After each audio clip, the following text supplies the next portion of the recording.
I was packed just a few blocks down her house, and Bob was strapping a button microphone on his shirt. Paul still had that doubtful look on his face, and I bet if I wasn't right there in the car he would have thrown himself at Bob and beaten him within an inch of his life. That's just the kind of friend he is. My enemies are his, and he will always have my back. Are you sure about this? He whispered. I just have to be sure.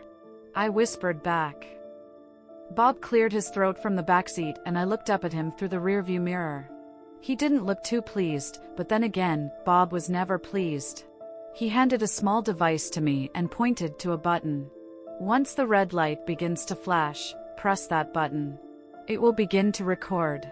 His stare turned direct. I don't care whether you trust me, Pierce, and you know that. But for your sake and that of your son, I hope this plan works.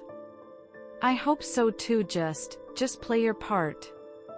He nodded, and with one last look at Paul, he opened the door and walked out, his huge bulky frame marching past rows of houses until he came to a stop in front of Lorraine's house. He paused to glance down the street before pressing the buzzer. I waited at the edge of my seat, looking down at the small handheld device in my hand while holding my breath. If this goes south, I cut into Paul's concerns. Then we will call the cops.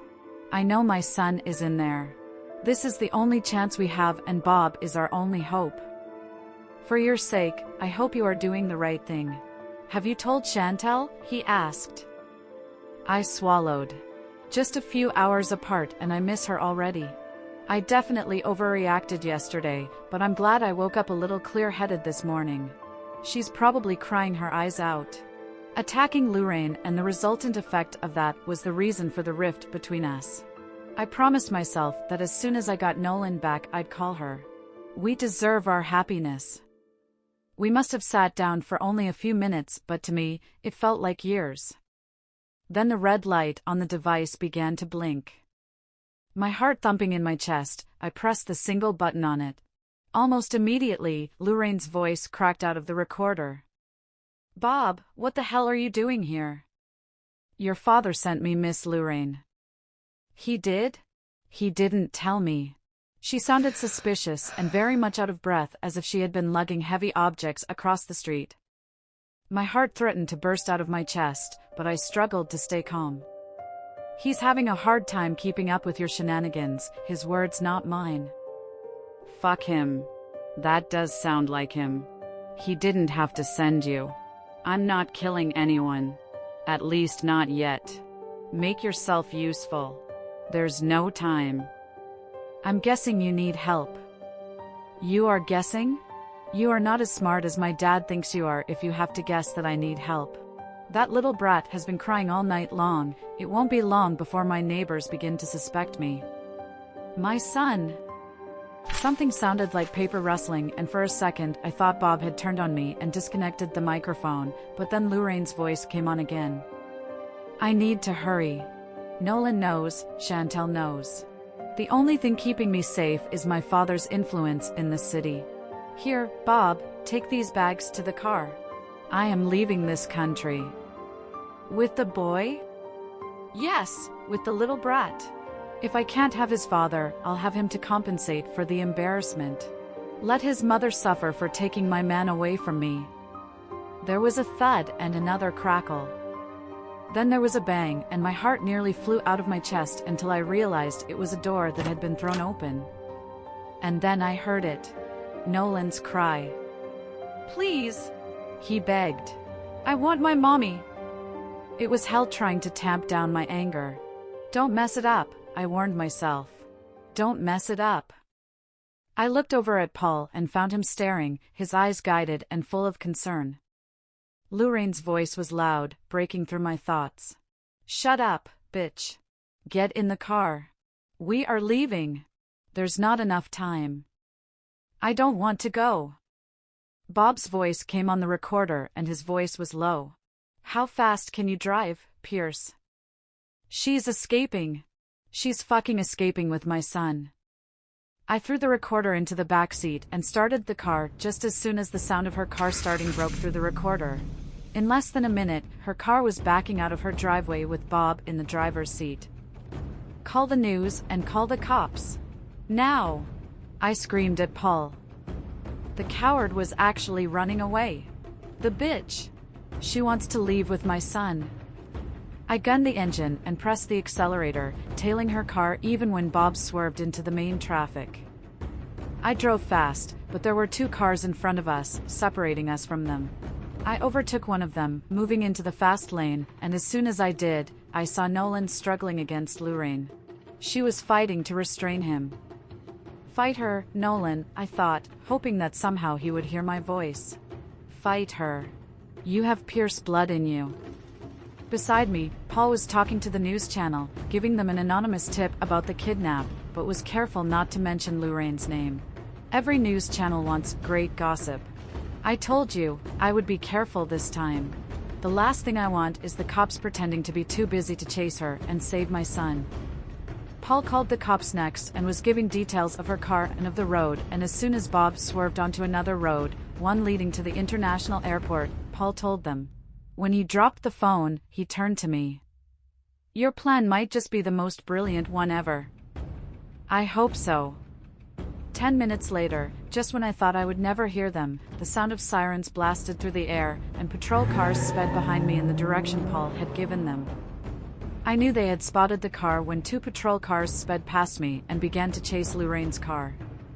The recorder was still on, and her panicked voice bled through it. What the fuck? Who are these guys? The cops, came Bob's sarcastic response. I can bloody well see that. She screamed. I heard the sound of rustling again. They are not after us, are they? All of a sudden, the patrol cars were speeding beside hers. Stop the car, came a voice over the speaker placed over the car. Bob! They are following me. Floor the accelerator, damn you. You've been warned, came the warning voice again. Stop the damn car. Just when I thought the chase was going to drag on forever, a helicopter appeared in the sky. You can always trust news channels to bite into hot news very quickly. Too bad they don't know they will be exposing Lorraine Grant to the whole world. The helicopter was flying low, and a TV reporter was excitedly speaking into a microphone while a cameraman held a camera on his shoulder recording the entire thing. Looks like the tip we got paid off, Darren. There really is a kidnap case right before our eyes. Coming to you from 11th Avenue, this is Karen Houston, coming to you from WBNC. At the same time, a patrol car cut Lorraine's car off and Bob had no choice but to stop. You are surrounded. Come out of the car.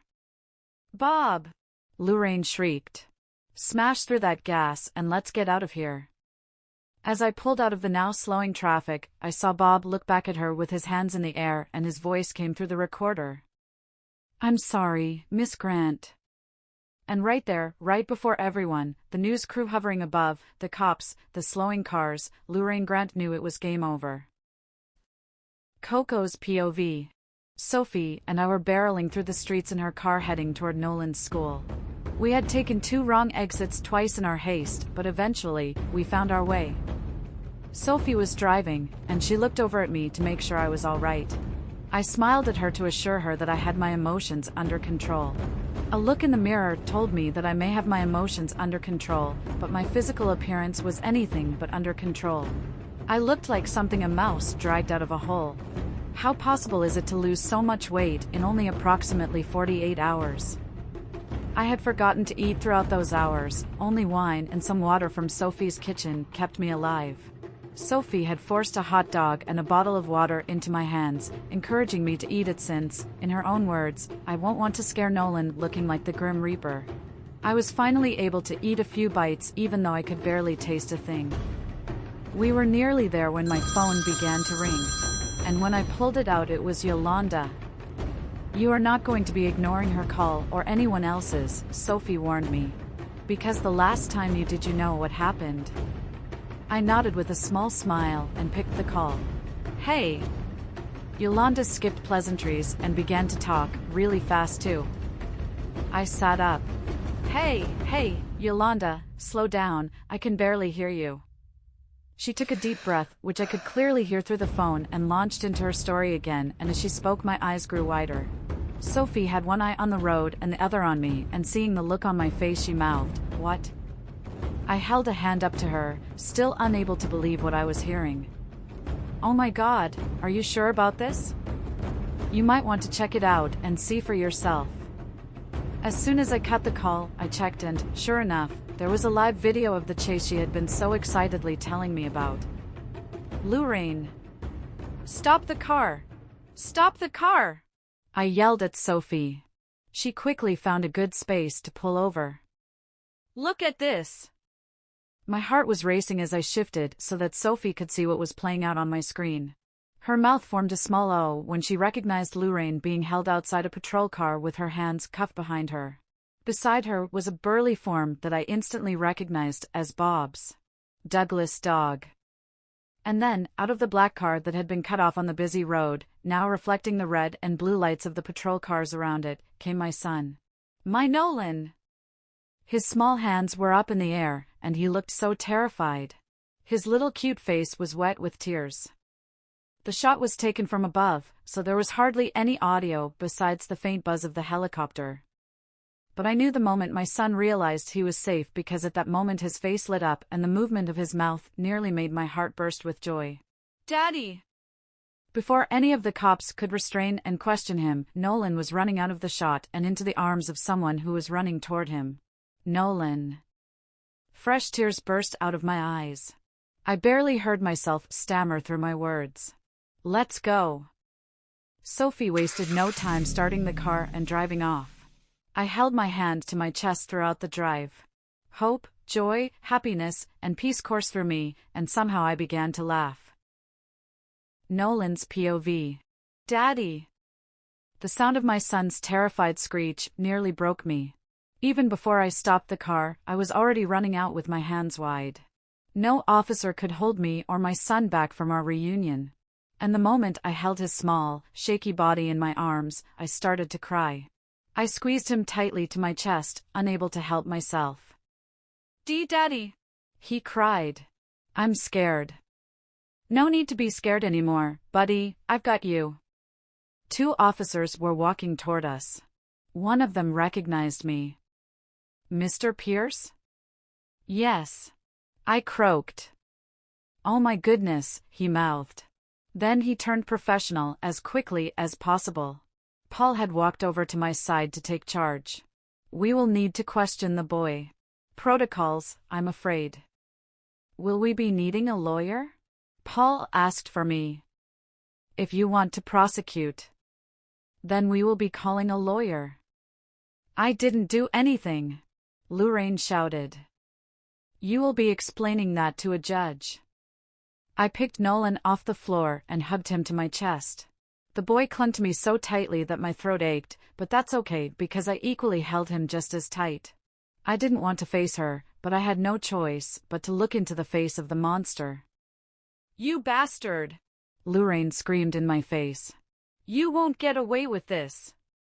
"Do you want me to shut her up?" Paul asked. "He will bash her face if I ask." I shook my head.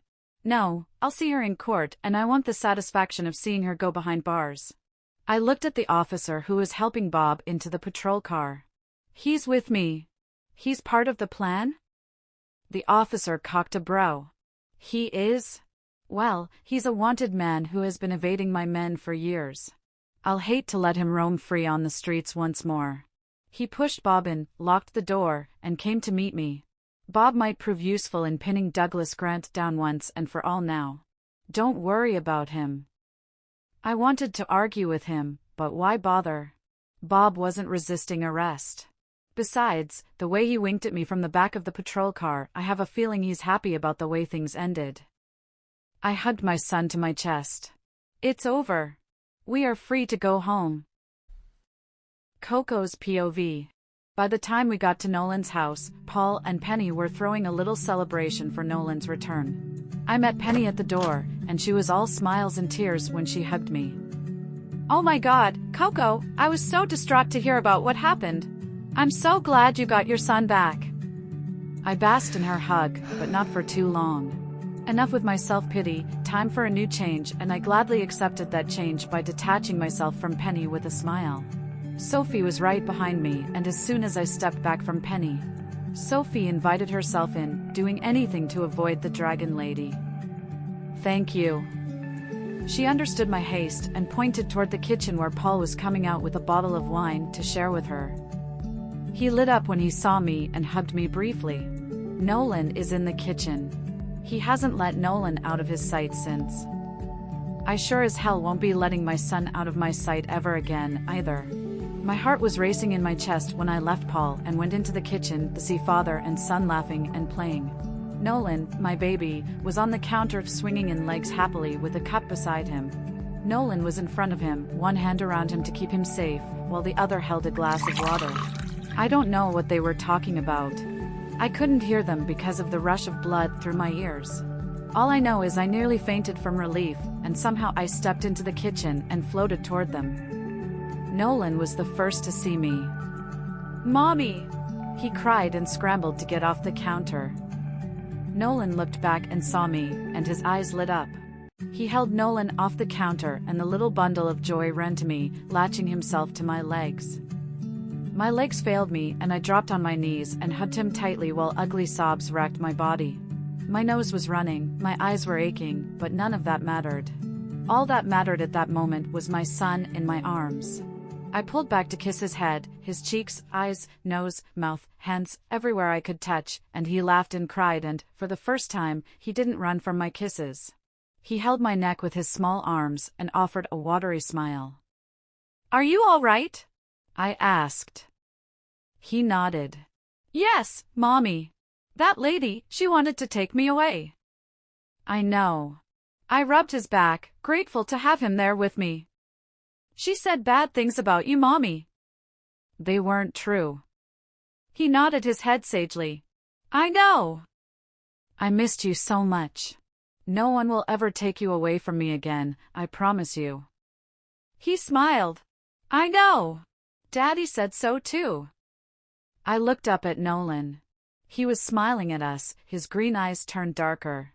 I rose and somehow ended up in his arms with his hands wrapped tightly around my waist.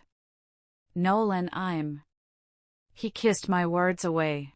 His lips were soft against mine as they gently parted my lips. Nolan squealed excitedly, and as soon as Sophie came into the kitchen, he pointed at me and Nolan laughing and covering his mouth with his hands. "Daddy loves Mommy." Sophie discreetly guided him out of the kitchen while saying, "Yes, Daddy does. I'm so glad you're back, bugger." "Me too." I let myself enjoy Nolan's embrace, but soon pulled back and lowered my eyes. "Coco, if you're worried about what you said earlier, I should be apologizing too. I know your intentions were good." "No, it's not. Oh, Nolan, I almost made a mistake. I almost let Jason back and I'm so sorry." "Well, he's not here now, is he?" he asked.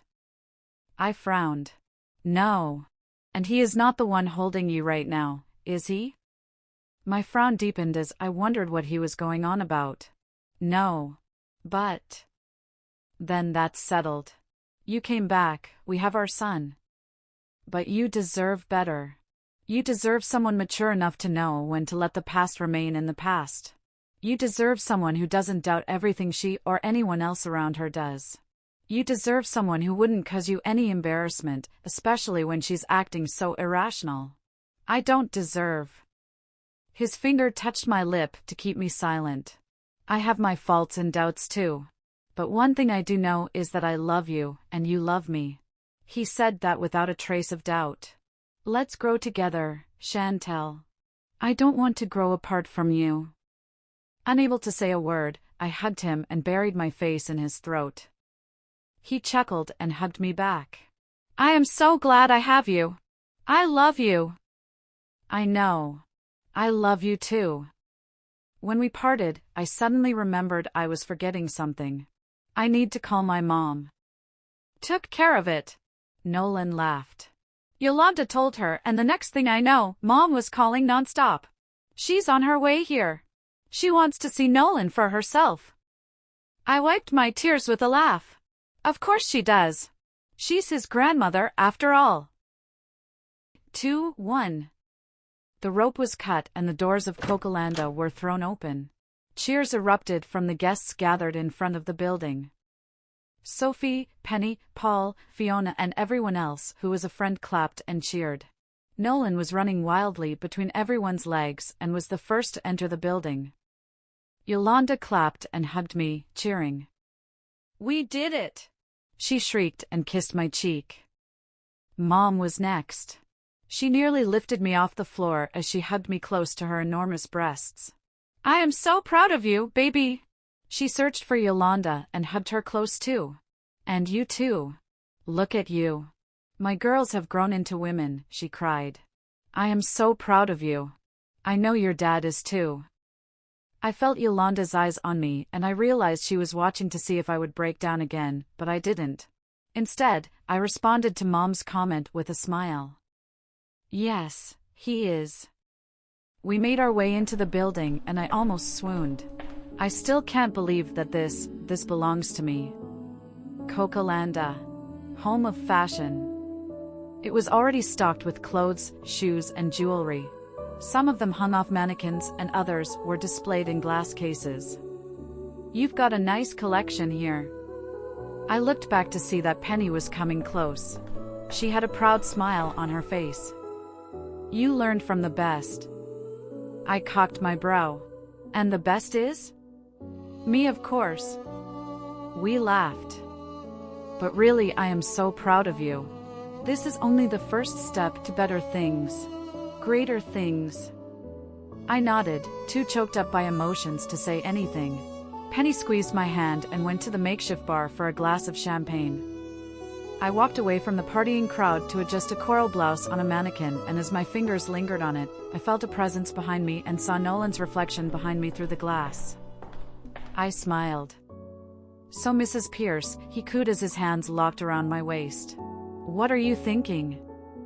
I rested on him and covered his hands with mine while his chin came to rest on my shoulder. "I am thinking about how lucky I am. I have everything I have ever dreamed of. What about you?" He turned me in his arms. "I have everything. My son, my wife, and my inheritance. I want nothing more." I cocked my brow.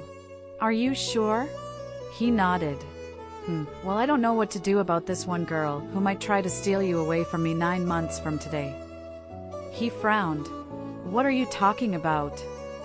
I couldn't resist smiling as I took his hand and laid it on my belly. "What I'm talking about, Daddy, is that you and I are going to be parents again." His jaw dropped and his eyes widened, but just as he was about to talk, I touched his lips with a giggle. "Not yet.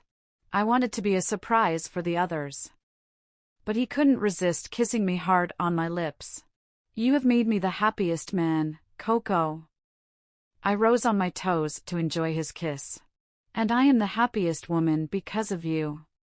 He released me and kissed my head. "Oh, this is perfect. Our family is growing, and just in time too." "Just in time for what?" He held my hand and pulled me so that we could join the others. "Lorraine is going to prison and Douglas, let's just say he has a list of federal offenses that will last years in court, thanks to Bob." "What?" He nodded with a satisfied grin. "We are truly free now." He stopped walking and searched my face. "And Jason." My heart constricted. "What about him?" "You might need to tell Yolanda yourself, but he used her to get back into your life, and he was working with Lorraine when they tried to destroy us again." My eyes flew over to where Yolanda was shaking hands with some well-wishers, partners of Penny's who had come to say congratulations. "That bastard." "Bastard is right." Nolan concurred. "Unfortunately, he has a lighter sentence and will be out in 2 years. Life imprisonment would have served him better." Nolan laughed. "Well, if I had the power, that's exactly what he would be serving, but I don't and neither do you, so we'll have to make do." I looked over at Yolanda again. Poor sister. Nolan tilted my chin up. "Don't worry, he won't hurt her. Again." "I know." As he retook my hand, our son came bounding up to us. "Now shall we join the party, or should we go home and celebrate our baby?" I laughed. I don't know. We can do whatever we want. After all, we have all the time in the world."